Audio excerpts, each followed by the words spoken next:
This question was asked in Amazon interview. Can you solve it? Hi, my name is Mohit Sabda and in today's video we will discuss about lead code question number 202, which is happy number. In the question you are given an integer number n. What we need to do is keep on replacing the number by the sum of the square of its digits. We need to repeat the process until the number equals 1. If in case it reaches to 1, we need to return true and we'll say it's a happy number. But if it ends in a loop, say for example you're reaching to the same number again and again, that means there is a cycle which does not include 1. In that case we need to return false, which means the number is unhappy. So the description might sound bit complicated to you, so let's go to the visual representation where we can see and discuss an example and make things easier. So this is an example. You can see we are given input n equal to 19. So 19 is your number. You need to tell whether it's a happy number or unhappy. So if it's a happy number, which means if you reach to a point where n becomes 1, then you simply return true because that is a happy number. Otherwise, if you are stuck in a loop, then you need to return false. So starting from here, we have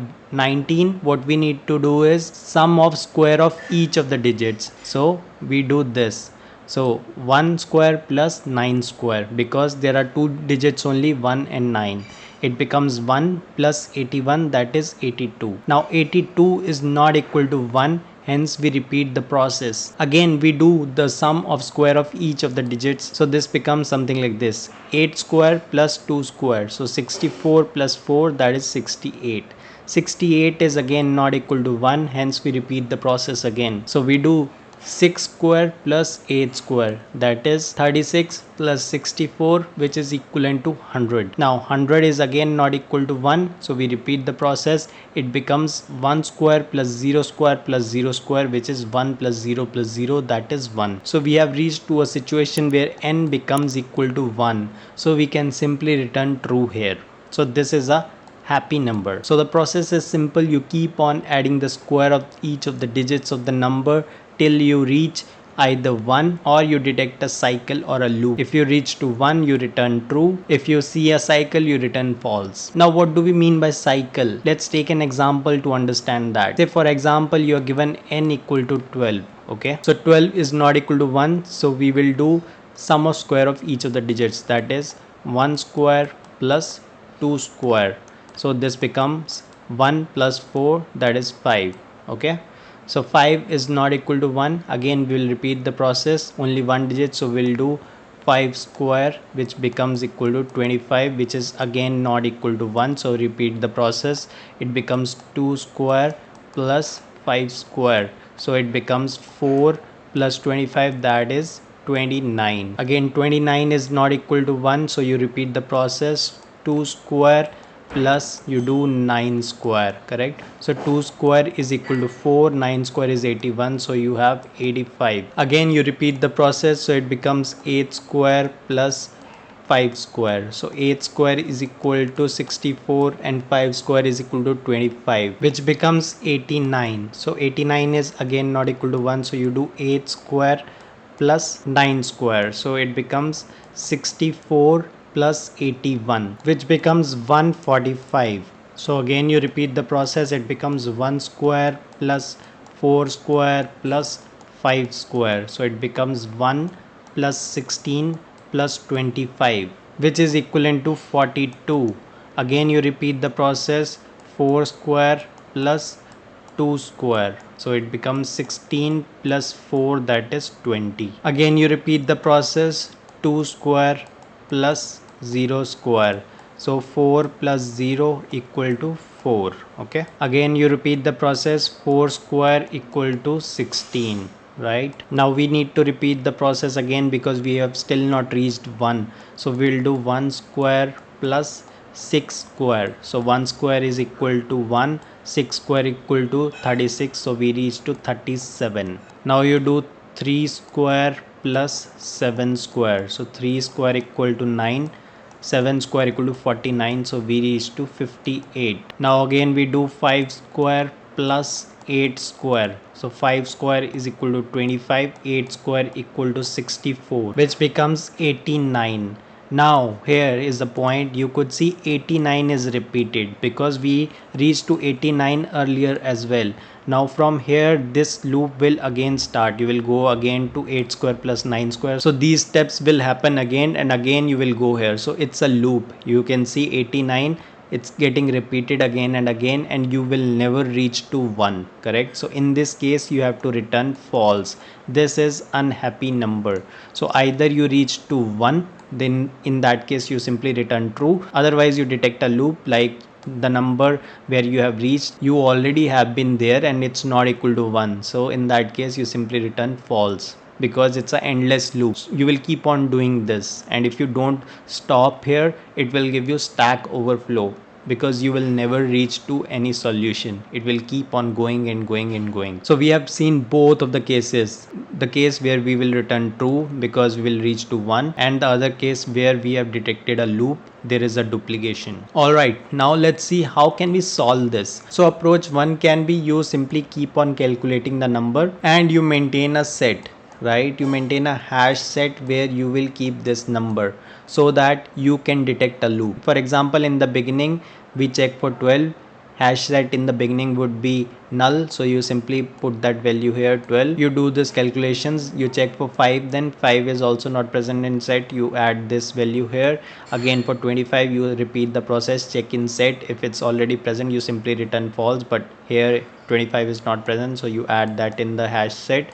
Again for 29 same process, again 85 you add, again then for 89 you add, because till now 89 was not present in the hash set, so we added it. After that 145 you add this in the hash set, okay, and then 42, yeah, and then 20, and then 4, then 16, then 37. All these value will keep on adding in the hash set because they will help you to detect the loop. Next case is 58, and then next case comes 89. So you will now check in the hash set whether 89 is present or not. You can see 89 was already present in the hash set. So we understood that there is a loop, this is a duplicate, so we can simply return false here. We don't need to move further from here, correct? So this is how hash set would help you. Now the question comes, why are we using a hash set here? Reason being very simple, the best case search scenario in a hash set is actually O of 1. So it means like in constant time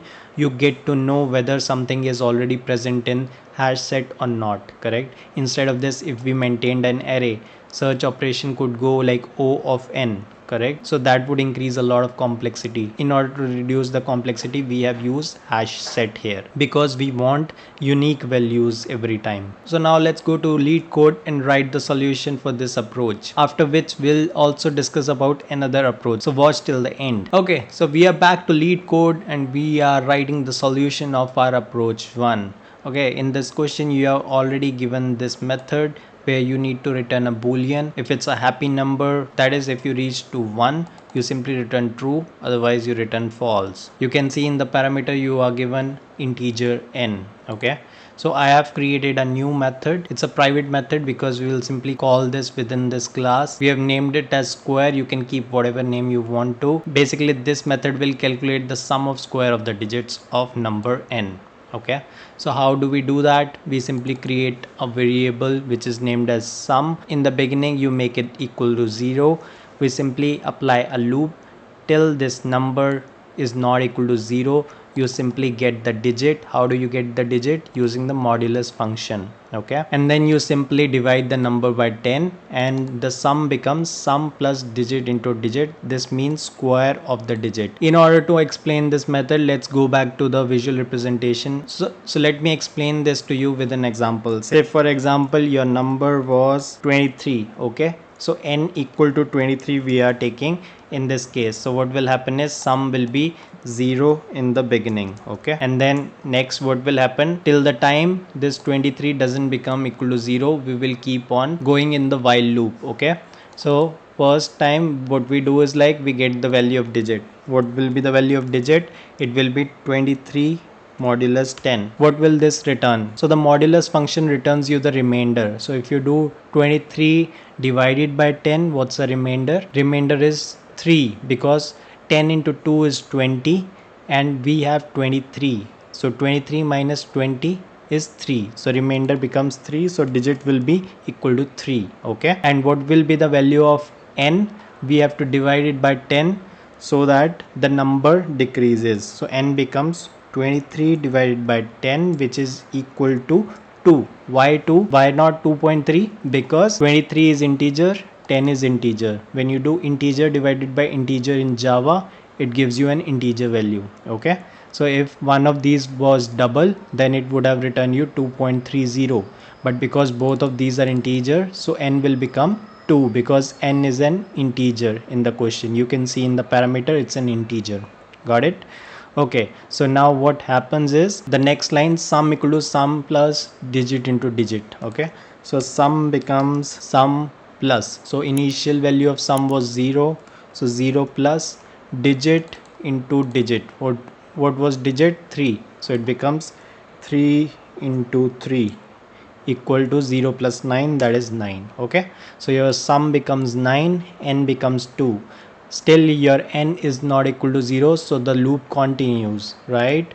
So what it will do, again calculate digit. So digit will now become 2 modulus 10, which is equal to 2 because it's a remainder. 10 into 0 equal to 0, so 2 minus 0 equal to 2. So basically it's a remainder when you divide 2 by 10. Right now after this your n becomes 2 divided by 10. Now when you do 2 divided by 10, it will give you 0 again because it's integer divided by integer, so it will return you 0 instead of 0.2. okay, and what's the value of sum then?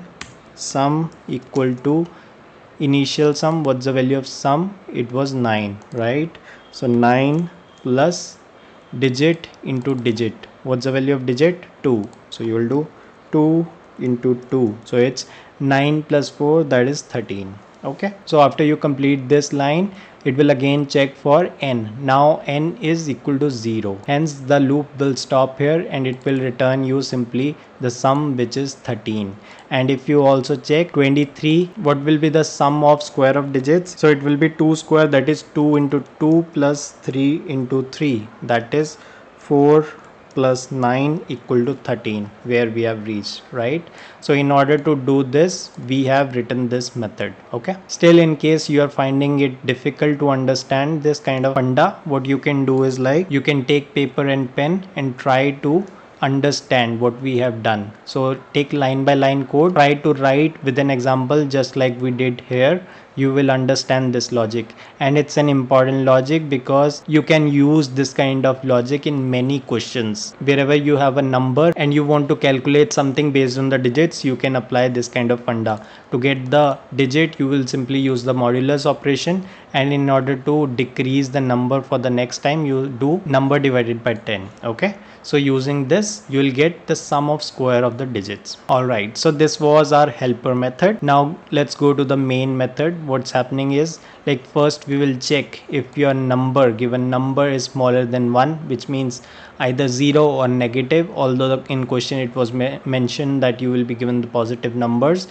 But in case of 0, you simply return false because 0 can never become 1, because 0 square is also equal to 0. You can simply return false in that case because n equal to 0 is always unhappy. Alright, then you create a new variable. I have named as temporary temp, but you can give it any name, and I have assigned it the value of n in the beginning. Then I have kept a hash set, like we discussed. In order to check for the loop, we need to stop wherever we find out a duplicate. So for that we are using hash set, just because the best case search complexity, time complexity in search is O of 1 in hash set, which is very good. It's a constant time complexity in which you will be able to find the duplicate. okay, so we apply a simple loop till the time your temp is not equal to 1. Why 1? Because at 1 we will simply return true. It's a happy number, right? In this while, we will simply check for cycle detection. How do you check? If you get the temporary number in the hash set, then you can simply return false. It is same as what we discussed here.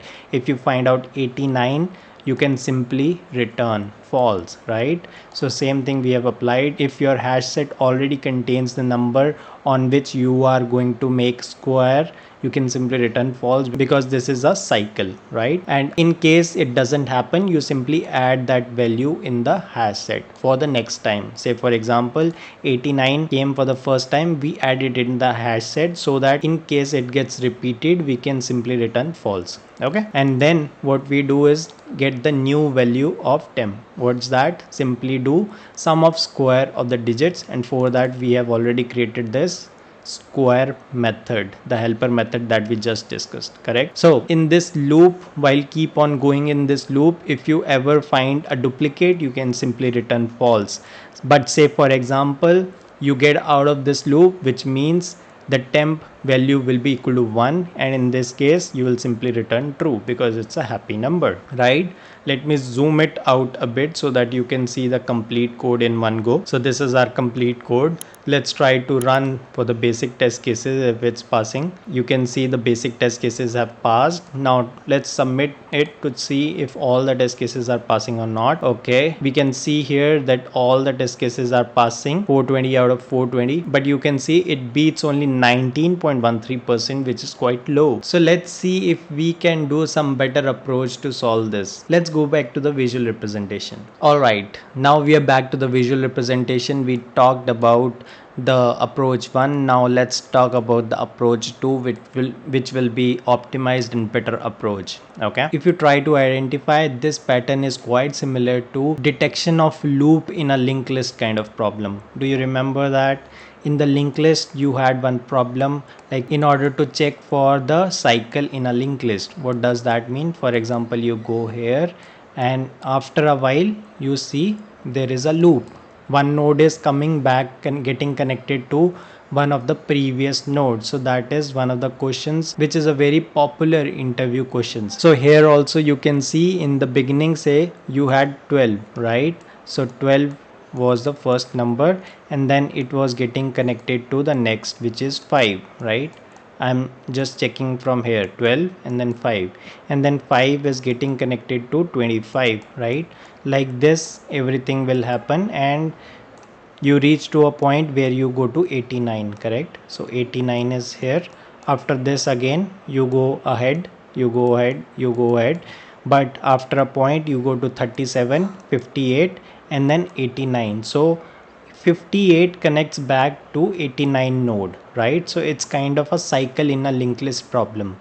It is very similar to that. And if you remember the solution of the cycle in the linked list problem, we use a slow pointer and a fast pointer. So in order to simplify things, what I'll do is like convert all these values in the linked list node so that you can understand 12, 5, 25, 29, 85, 89, 145, 42, 24, 16, 37, 58, 89. I'll show this all in the linked list format to you. So this is a linked list format. You can see all these values in the similar way, just I've connected those in linked list node forms, right? You can see these are connected. 89 is connected to 145, 42, 20, all this way, but 58 is again connecting back to 89. So there is a cycle here. If you can see, this is the basic cycle, right? You can see this cycle. So this is a problem where it will keep on rotating and rotating and rotating, and you will be stuck in the loop, correct? So we need to identify this kind of cycle which is happening at node number 89, right? So what we do in this case is like we take two pointers. One is the slow pointer and other is a fast pointer. So this is the approach which we use to detect the cycle in a linked list. So same thing we will apply in this question because it's a similar problem too. We have converted this problem to a cycle in linked list problem. Okay, so what you do in the beginning, you keep slow pointer here, okay, and fast you keep it here. Okay, so what's the funda? Slow pointer will move by 1, okay, by one node every time, whereas fast pointer will move by 2 nodes every time. We will keep on running this until you reach to the end, or you find a place where fast and slow becomes equal. Okay, so how will it happen? I have kept colors for both of these different. Okay, so next time what will happen, slow will come here, right? Slow will move by 1, so it comes here, But what about fast? Fast will move by 2, so fast comes here, okay, because it's getting moved by 2. Next time slow comes here, okay. What about fast? Fast comes to 89. Yeah, so you can see both are different and the loop will keep on continuing. Now slow comes here, but the fast pointer will move by 2, so 145 42, so fast will become here, okay, till the point slow and fast are never equal. Now slow will move by 1, so it reaches here. What about fast? Fast will move by 2, so fast comes here, okay. Again you will check for slow. Slow reaches to 89, right? What about fast? Fast moves by 2, so it comes to 37, okay. Now next time slow goes to the next pointer, which is 145, so slow comes to the 145 pointer. What about the fast? Fast moves by 1 2, so fast comes again to 89 now, because there was a cycle, so from 58 again it goes to 89. Now next time slow comes to 42, so slow comes to the 42 node. What about the fast pointer? It will again move by 2, so 145 42. So now we have reached to a stage where both fast and slow pointers are pointing to the same node, hence we have detected a loop, you can see. So we can use this strategy by moving one pointer by 1, whereas moving another pointer by 2. So in case there is a cycle, they will always meet at one point, and based on that we can detect the loop or cycle in the linked list. So we will now implement the same thing in the code, and it's a very important thing. You need to remember this approach, this pattern, because this detection and removal of cycle of the linked list is a very commonly asked interview question, okay. So you need to remember this kind of a pattern. Now let's move to the lead code, where we will try to write code of this optimized approach. Okay, now we are back to lead code, and I have written the solution of approach 2. So this is our method. We'll keep our helper method same as the last time, which will calculate the sum of square of the digits, because that would be required. So this is same to same as the one that we written in the last approach. What has changed is in the main method, okay. Instead of using the hash set, now what we will do is, like, we will have two pointers, slow and fast, okay. So we kept the same condition here, if n is smaller than 1, which means if it's 0 or negative, although negative is never mentioned in the question. So if it's 0, you simply return false. In the beginning, slow will point to the same which is given as n in the question, but fast will be one pointer ahead, like we did, correct. Slow was at the starting, but fast was one pointer ahead, correct. In the similar way, what we did, fast is equal to square of n. So in the beginning we have already make 1 point ahead, okay. So it is pointing to this one, and the slow is pointing to this one, because in the beginning you again given 12. So fast would be 1 square plus 2 square, that is 5, correct. So after this, what we will apply, while slow is not equal to fast, okay, till the time slow is not equal to fast, you will keep on running this loop. Like in this case, we kept on running the loop, you'll keep on running the loop.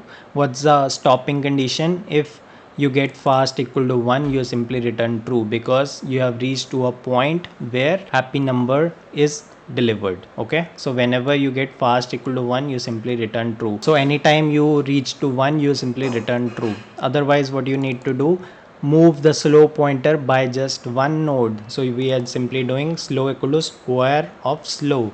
So what does that mean? Like for example, you were at 12, 1 square plus 2 square, that is 5. So slow goes to this, so it is at 5 now. Next time 5 square, that is 25. So slow moves by only one pointer. But what about the fast? Fast moves by two pointers. So you do square, so twice. So you're doing square and then again square of fast, which means at the beginning, say you were here 5, so you'll do square of fast, which is 5 into 5, that is 25, right. But you again do one more square, which becomes 2 square plus 5 square, that is 29. So you can see fast has moved by 2 pointers. Yes, in the similar way we have mentioned this, okay. So this loop will keep on continuing like this, and after you have come out of this loop, which means slow is equal to fast, you'll simply check if that pointer is pointing to 1, then it's a happy number, you return true, otherwise you return false, okay.